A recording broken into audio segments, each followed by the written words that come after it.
Ruby Boots, welcome to Australian Musician. Thank you for having me. I'm just wondering, when you were growing up, what were the roots artists that first took your attention, or the first roots albums that really made a difference to you? I have three, and when I talk about growing up, I talk about coming out of my grunge teenage years into still mid-teenage years, and it was Janis, Joplin, Pearl, Bob Dylan, Desire, which is still my favourite Bob Dylan album to this day, and Joan Baez's Greatest Hits. Fast forwarding quite a few years, Yeah. you're on the verge of releasing your second album. You've sort of relocated to Nashville, would you say that? I would say that at this point. I've been trying to live there for a while, and I've spent more time there in the last year and a half than I have anywhere else. So, yes. Has the move proven to be successful? Are you enjoying the city?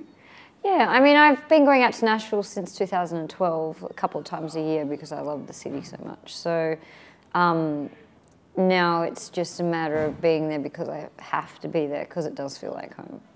Yeah. And the songs for the album you actually wrote in Nashville? I wrote all of them in Nashville, yeah, and ended up writing about 40 over the space of 6 to 7 months, and then headed out to Dallas to record the record. Yeah.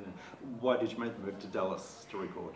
I was following the band, the backing band that I had picked to be on the record, and they are all Dallas-based, most of them Dallas-born, if not in surrounding areas like Denton, Texas, or, you know, I can't remember, a couple of other surrounding places, but around Dallas regardless, you know, and they're called the Texas Gentlemen, so they're all, you know, very familiar with their studio out there, and they all work together collectively in their own band, but kind of in a wrecking style crew on other people's records, and I was just really drawn to that, so I shipped out there. So I believe they just come off a tour or a gig with Chris Christopherson, yes. And they come to you from that? Yes, well, actually, I caught them on the way back, on the way to Chris Christopherson.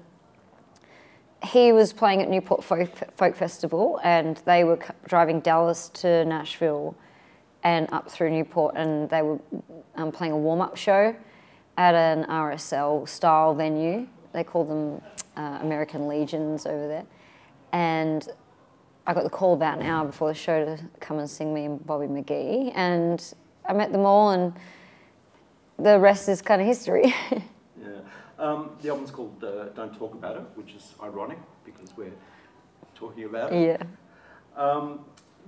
What kind of things did you learn from your first album that you took into this one?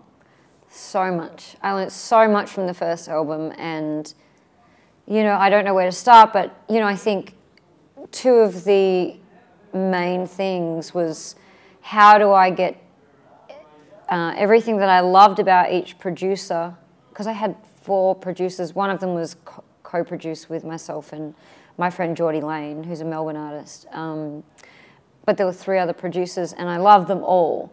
But how do I get everything that I love from each of them and put them in one producer, you know? And so it was really clear to me what I wanted out of my producer this time. So that was really, really beneficial when it came to hitting the studio. And the second one was really having the vision for the album overall. You know, like on the last one, I had 30-odd songs and I picked my favorites. This time I had a real intrinsic feeling that I couldn't put my finger on of what I wanted the record to sound like and what I wanted a lot of it to say, and kind of have that overall perception, but not a false perception, you know, but what I truly wanted to say of, you know, as a woman. And I think I managed to articulate all of those things. And the third one was, I had 7 different bands on the last record. And this time I wanted to capture a moment in time with a band that had chemistry and had a lot of musicality individually and together, and just get it done. You know, and we had it all mixed, tracked and mixed in under 3 weeks. So what form were the songs in when you gave them to the band? just acoustic demos, like a lot of them were on my phone, and some of them with some collaborations I did. We might have done just a scratch track, maybe with an electric guitar on it as well, but very raw, very terrible quality. Bo Bedford was the producer. Yeah. How would you describe his production style? Where do I start? Unrelenting. Like there's never a moment in the studio with Bo where he's prepared to stop. Like, it's not like he likes to take things too far to the point where you're like, hang on a minute, what are you doing to my song? But he'll just work until the song is where it needs to be. And I need that because that's my philosophy in the studio. So having witnessed him do that was really important to me. He's very kind, he's extremely talented, and I remember saying within the first week that I felt like he was some kind of wizard. So I think the way that he manages to work all the musicians whilst keeping everything on track, but while still producing the sound that honours the song, I mean, that's how I would describe it. I don't know how to do that, so I've got no technical terms for that. But the whole recording was extremely fun. It was magical. So he managed to make that happen. The album is a mixture of up-tempo songs and ballads. When you write a song, is the tempo set in stone, or can a ballad become a rock song when you finish with it? Yeah, or vice versa. It's funny that you ask that because, I mean, with songs like Believe in Heaven and It's So Cruel, it's pretty hard to turn them into a ballad, but there's some that sit on the fence.